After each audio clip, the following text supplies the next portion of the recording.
Welcome back. All appears set now for a showdown between labor unions and the federal government as organized labor commences a nationwide strike today over failed negotiations on the new minimum wage. This follows the failure of last-minute attempts by the leadership of the National Assembly to avert the strike by organized labor to get the labor unions to sheath their swords. After about 4 hours of meeting, which also had in attendance the Secretary to the Government of the Federation, Senator George Akume, Minister of Finance, Mr. Wale Edo, Minister of Information, Mohammed Idris, the labor leaders stuck to their guns to go ahead with the strike. We are also on the side of the people. We are on your side, but we must also be mindful of collateral damage. I don't want us to, in the course of trying to arrive at minimum wage, we end up with a lot of serious issues of unemployment. Because as soon as we arrive at a minimum wage, we'll expect the private sector to also adhere. And then if they are unable to do so, the next thing will be retrenchment of workers.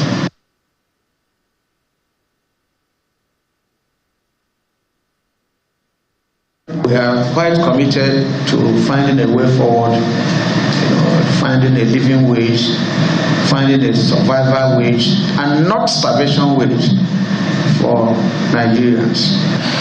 Things have been really difficult. In the last 1 year, that difficulty has even further exacerbated. And that is why this year's minimum wage conversation is a bit tough and it's a bit difficult. As at the last meeting, we were very, very close to signing off. I mean, close in the sense that if the figures were right, it's just to prepare a report and sign. So it's not something that is that lengthy anymore. But we have listened to them. We would take all their plea to our organs, and we would have an organs meeting taking what they have promised and the pleas that they have made to our organs. For now, we don't have the powers to call off the industrial action, so the industrial action will continue while we would have a conversation with our respective organs as soon as possible. In the meantime, the Attorney General of the Federation and Minister of Justice, Mr. Lateef Fagbemi, has described the call to industrial action by the NLC and the TUC as premature, ineffectual, and illegal. The AGF insists that the proposed strike action by organized labor is at variance with the order of the National Industrial Court and ongoing mediators' settlement efforts over issues connected with the subject matter of the order. The minister stated that the declaration of strike by organized labor was premature at a time when the federal government and other stakeholders involved in the tripartite committee on determination of a new national minimum wage have not declared an end to negotiations. He also reminded organized labor of the interim injunctive order granted on June the 5th, 2023, which restrained both union congresses from embarking on any industrial action or strike, stating that the order has neither been stayed or set aside and therefore remains binding on the labor unions. And to Kogi State now, where government has announced the rescue of the remaining 8 kidnapped students of the Confluence University of Science and Technology, Osara, Kogi State. The state government, in a press release by the State Commissioner for Information and Communication, Mr. Kingsley Fanwu, also directed full support towards the recovery of the students and their parents. The state governor, Usman Ododo, expressed profound gratitude to President Bola Tinubu for directing the mobilization of resources to ensure the rescue of the kidnapped students. Meanwhile, the Kwara State Police Command has attributed the rescue of the remaining kidnapped students, including 5 female and 3 male, to the combined efforts of the officers, the National Security Advisor, the military, and local vigilante. Now to other national issues. Nigeria's former military president, Ibrahim Babangida believes it's time for a new narrative for the country in order to change its fortunes, and he believes professionals in the field of public relations have a role to play in that regard. General Babangida was speaking at his uphill residence in Mina, north central of the country, where he granted audience to the Nigeria Institute of Public Relations, NIPR. The visit is part of activities to mark the 60th Diamond Jubilee anniversary of the institute. We needed to rewrite the narrative of this great country.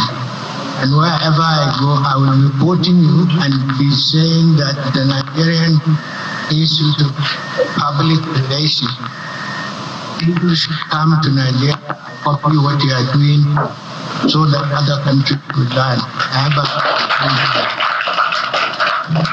Once more, congratulations for the good job you have been doing to the country and for keeping very steadfast in implementing all what the country expects you to do. I feel very proud of you, and I'm glad that you have lived up to the expectations of the citizens of this country. The Minister of Finance, Mr. Wale Edun, has been speaking on efforts by the federal government to strengthen the economy and tackle inflation. Speaking on our political program, Politics Today, Mr. Edun explains that the federal government is transitioning into the use of compressed natural gas to reduce dependence on petrol.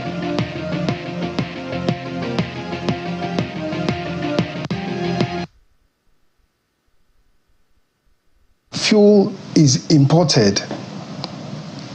That means that the more supply of foreign exchange we have, of course, the lower the price, and therefore the foreign exchange impact of fuel is lessened. Clearly, it is a combination also of pivoting away from petroleum imports by the time we are now focusing much more on CNG. So it is an ongoing conversation, it's an ongoing process of ensuring that fuel subsidy is eliminated from the Nigerian economy. That is what Mr. President's intent is, and that is what is being worked towards. And as I say, we do have reason to be optimistic. Difficult as it is, those particular difficult areas now are what is being focused on, including, I've said, fuel pricing to get down transport costs and even to put purchasing power back in the hands of Nigerians. And the fight against inflation is a fight for all, because inflation destroys not just the value of savings and the value of investments, but it hurts the whole fabric of society. And that's why central bank, as an independent controller of monetary policy, is emphasizing it. Nonetheless, the commitment to ease those pains is a very, very robust one, and it is going to keep having beneficial results as we go down the road. Nigeria is on the right path. All right, And out of politics, Rivers State to be precise, where the governor, Siminalayi Fubara, has said that he never believed he could stay in office up to 1 year following the political crisis that rocked the state shortly after he took office. Speaking at a church Thanksgiving to conclude the activities to mark his first anniversary, Governor Fubara said 2 months ago nobody would have believed that the 1 year anniversary of his administration would hold.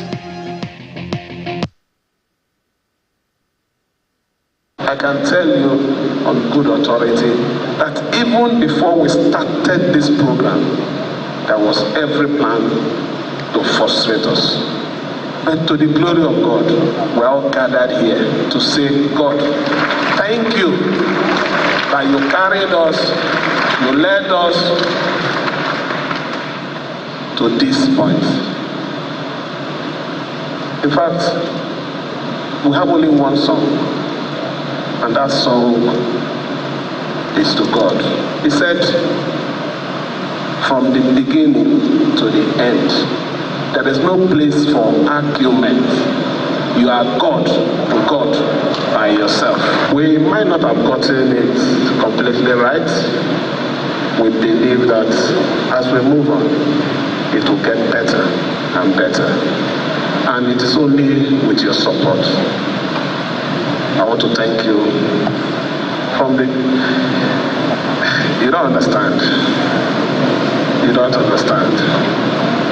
What the devil thought was evil they were going to inflict on us, God turned it to blessing and good.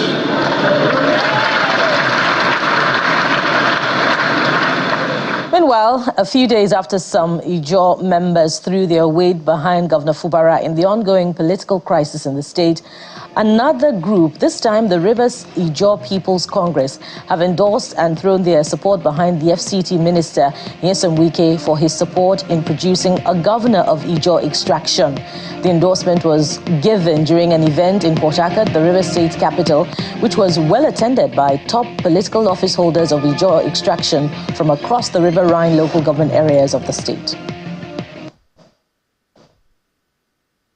As Ijaw people, we are eternally grateful to His Excellency Nyesom Wike for championing and supporting the emergence of an Ijaw son as the governor of Rivers State.